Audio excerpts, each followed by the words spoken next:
বৃদ্ধ বাবার আশীর্বাদ। ছিল এক গাঁয়ে, নাম তার বাঁশবাড়ি। সেই গ্রামে বাস করতেন একজন বৃদ্ধ লোক রমেশ বাবু।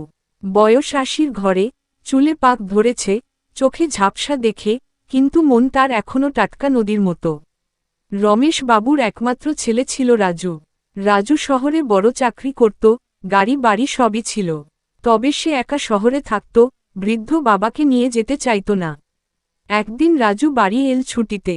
গাঁয়ের মানুষ সবাই রাজুকে দেখে অবাক। রাজু এখন বর্ষর অফিসার, কিন্তু বাবার কাছে আসার সময় তার চোখে মুখে ক্লান্তি আর বিরক্তি। বৃদ্ধ রমেশ বাবু দোতলার বারান্দায় বসেছিলেন, রাজু আসতেই বললেন, আয় বাবা, বসো একটু, তোর জন্যে হালুয়া বানিয়েছি। রাজু মাথা নেড়ে বলল, বাবা, আমি ডায়েটে আছি, এসব খেতে পারি না। আর তুমি তো সারাদিন এই বারান্দায় বসে থাকো, চলাফেরা করো না, একদম অলস হয়ে গেছ। বৃদ্ধ বাবা কিছু বললেন না। চোখের কোণে একটু জল জমল, কিন্তু হেসে বললেন, ভালো থাকিস বাবা, সবসময় খুশি থাকিস। সেই রাতে হঠাৎ গ্রামে এক মেলায় খবর এলো, পুরনো পুকুর পাড়ে এক জাদুকর এসেছে।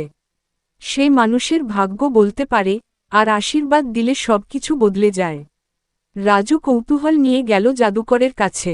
জাদুকর বললেন, তোমার জীবনে যতই সাফল্য থাকুক, যদি আশীর্বাদ না থাকে, সে সাফল্য একদিন ফুরিয়ে যাবে। রাজু হেসে বলল, আশীর্বাদ দিয়ে কি হয়, আমি পরিশ্রম করে বড় হয়েছি, কোনো জাদু লাগেনি। জাদুকর বললেন, একটা পরীক্ষা করো, আজ রাতেই তোমার বাবার আশীর্বাদ নিয়ে শহরে ফিরে যাও, দেখো কি ঘটে। রাজু হেসে বাড়ি ফিরে বাবার ঘরে গেল। বাবা তখন ঘুমাচ্ছিলেন। সে চুপি চুপি বাবার পা ছুঁয়ে আশীর্বাদ নিল। পরদিন শহরে ফিরে গিয়ে সে অবাক হয়ে গেল। অফিসে পৌঁছেই শুনল, তার প্রমোশন হয়ে গেছে, সে এখন পুরো বিভাগ প্রধান। বাড়িতে ফিরে দেখে, হঠাৎ করে সে যে জমি কিনেছিল, তার দাম দ্বিগুণ হয়ে গেছে। রাজু ভাবল, আশীর্বাদের এমন ক্ষমতা। সে ঠিক করল এবার থেকে প্রতি মাসে গ্রামে যাবে বাবার কাছে। একদিন সে বাবা মাকে শহরে নিয়ে যাবার প্রস্তাব দিল। বাবা কিছুক্ষণ চুপ করে থেকে বললেন, তুই যা ঠিক মনে করিস, তাই কর বাবা, তবে আমার একটু শর্ত আছে। রাজু বিস্মিত হয়ে জিজ্ঞেস করল, কি শর্ত?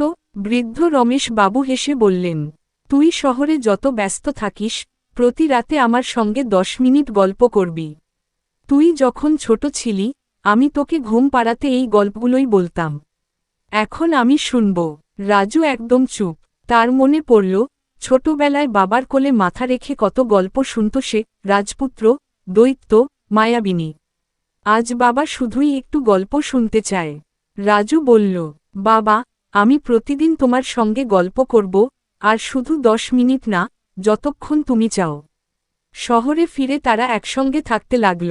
রাজুর জীবন আরও সফল হতে লাগল। কোম্পানি তাকে বিদেশে পাঠাতে চাইল, কিন্তু সে রাজি হল না। কারণ সে বুঝেছিল, জীবনে সবকিছুর চেয়ে মূল্যবান একটা জিনিস আছে, বাবার আশীর্বাদ, আর তার সঙ্গে কাটানো ছোট ছোট মুহূর্ত। একদিন অফিসে বসে সে একটি ফাইল খুলল। সেখানে ছিল একটা পুরনো ছবি। রাজু ছোটবেলায় বাবার কোলে বসে আছে, হাতে একটা ঘড়ি। রাজু হেসে ফেলল, মনে মনে বলল, এই ঘড়িটা তো বাবাই উড়িয়েছিল, আমি শুধু তাকিয়েছিলাম আকাশের দিকে।